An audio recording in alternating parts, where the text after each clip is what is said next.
Hello guys, good evening. की खबर, कैसा है आप लोग। हम अभी काम कर रही हूँ थोड़ा।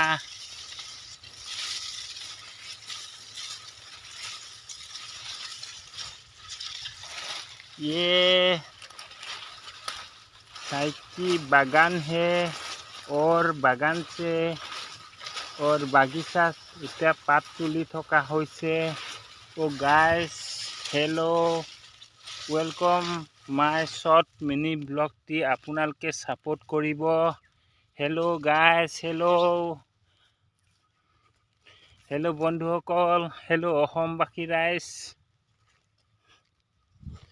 কেনেকুৱা আপোনালোকৰ সকলোৱে ভালনে?